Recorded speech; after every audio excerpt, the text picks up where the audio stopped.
Hello guys, welcome to my YouTube channel. आज की इस वीडियो में हम अपने लाइट चैप्टर के नेक्स्ट टॉपिक पे आ गए हैं, जिसका नेम है रे डायग्राम रूल्स। सो अब जो आपके पास मिरर्स होते हैं, फिर आगे हम लेंसेज के बारे में पढ़ेंगे, तो उनके रे डायग्राम्स होते हैं, उनको हम डिस्कस करने वाले हैं। लेकिन इससे पहले अगर आपने पिछले वीडियोस को नहीं देखा तो मैं एक बार आपको बोलूँगा कि प्लीज़ जाके वीडियोस को देखिए, ताकि आपको सेंटर ऑफ कर्वेचर क्या होता है, प्रिंसिपल एक्सिस क्या होता है, फोकस क्या होता है, ये सारी चीज़ें क्लियर हो जाएं। ओके, तो चलिए बिना किसी देरी के वीडियो को स्टार्ट करते हैं। सबसे पहला रूल क्या कहता है, A light ray parallel to the principal axis of a spherical mirror after reflection converges or diverges from focus। अब देखो क्या बोला गया है, आपको पता है कि ये वाली जो लाइन है this is principal axis.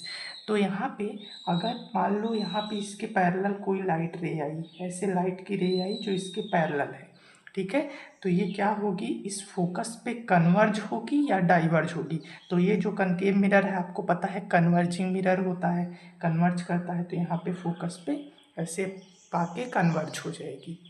Okay, ये है पहले कनकेव मिरर का। Okay, this is concave mirror. Now talking about convex, तो यहाँ पे भी सेम चीज़, प्रिंसिपल एक्सिस के अगर पैरेलल आएगा तो ये है आपकी प्रिंसिपल एक्सिस, ठीक है। इसको अगर मैं ऐसे आगे एक्सटेंड करूँ तो इसके पैरेलल ऐसे लाइट रे आई, लेकिन अब आपको पता है ये जो है मिरर, ये लाइट को डाइवर्ज कर देता है, मतलब एक पॉइंट पे फोकस नहीं करता, इकट्ठा नहीं करता, उसको दूर भेज देता है। तो यहाँ पे आई तो इसको ऐसे इधर भेज दिया, ठीक है। तो अब यहाँ पे लेकिन फिर भी ये फोकस से पास होगी, क्यों? क्योंकि ये प्रिंसिपल एक्सिस के पैरेलल आई है, और हमारा पहला रूल ये कहता है कि प्रिंसिपल एक्सिस के जो पैरेलल होती है that will pass from the focus. तो यहाँ पे फोकस से ऐसे ऐसे पीछे पास होगी, ठीक है। ये रियल में पास नहीं होती, बस हम ऐसा मानते हैं कि ये पास हो रही है, ठीक है, पास होती हुई हमको दिखती नहीं। सेकेंड रूल पे आते हैं। तो दूसरा रूल क्या कहता है, a light ray passing through और appearing from centre of curvature of A spherical mirror is reflected back in the same path. अब यहाँ पे क्या बोला, अगर सेंटर ऑफ कर्वेचर से कोई लाइन पास हो रही है, जैसे यहाँ पे एक लाइन ऐसी आई और ये सेंटर ऑफ कर्वेचर से पास होती हुई जा रही है, तो वो क्या होगा, वो लाइट वापस से उसी डायरेक्शन में चली जाएगी, ऐसे आएगी और ऐसे ही वापस चली जाएगी। ओके, और अब इस ये तो हो गया हमारा कनकेव मिरर का, ठीक है। अब कन्वेक्स में देखते हैं इसमें कैसे डायग्राम बनेगा। तो देखो सेंटर ऑफ कर्वेचर से पास कैसे होगी, यहाँ से आई ऐसे, अभी हमको दिखेगा तो नहीं, तो हम ऐसे ऐसे पीछे डॉट डॉट करके बनाएंगे, क्योंकि ये मिरर के पीछे वाला हिस्सा है, ये वाला जो होता है सामने वाला। तो इससे इससे पास हुई सेंटर ऑफ कर्वेचर से, तो ऐसे आई थी, इससे पास हुई, तो फिर इसी रास्ते से वापस चली जाएगी। ओके, ये थे हमारे रे डायग्राम्स के दो rules. Now let's come to the next rule. तीसरा रूल क्या कहता है, a light ray passing through और appearing from focus of spherical mirror becomes parallel to the principal axis. तो अभी आपने जो पहला रूल पढ़ा था उसी का ये जस्ट अपोजिट है। पहले में क्या था कि अगर प्रिंसिपल एक्सिस के पैरेलल कोई लाइन आ रही है तो वो फोकस से पास करेगी।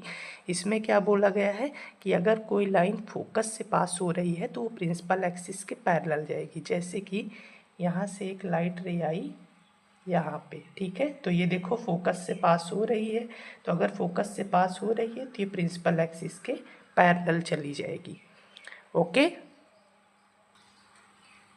सेकंड क्या है कि अगर अब ये देखो, ये तो हो गया कनकेव मिरर का। अब कन्वेक्स में देखते हैं, इसमें क्या होगा। ये लाइट रे यहाँ से ऐसी आई तो ये अब फोकस से पास होगी, लेकिन क्योंकि ये मिरर के पीछे वाला हिस्सा है, सामने वाला हिस्सा हमेशा इस साइड लेफ्ट साइड होता है, यानी इधर का पार्ट इधर है, तो ये पीछे ऐसे पास होगी, ठीक है। तो यहाँ से पैरेलल आएगी तो ये फोकस से पास नहीं होगी, लेकिन ऐसा अपीयर होगा, अपीयरिंग फ्रॉम फोकस, ऐसा अपीयर होगा कि फोकस से पास हो रही। तो देखो फोकस से अगर पास हो रही है तो ये प्रिंसिपल एक्सिस ये है, इसके पैरेलल ये लाइट रे चली जाएगी। ओके, नेक्स्ट रूल पे आते हैं। रूल 4 है, a light ray incident at pole of a spherical mirror is reflected back making same angle with the principal axis।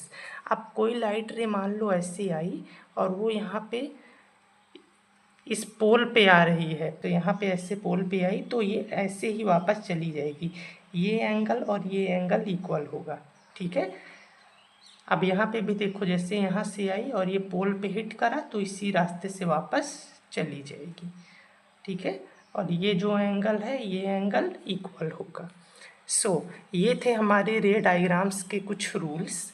तो आगे चल के जब हम रे डायग्राम्स बनाएंगे वहाँ पे ये सारे रूल्स नहीं यूज़ होंगे, बस मुश्किल से 2-3 ही यूज़ होंगे, मैक्सिमम 2।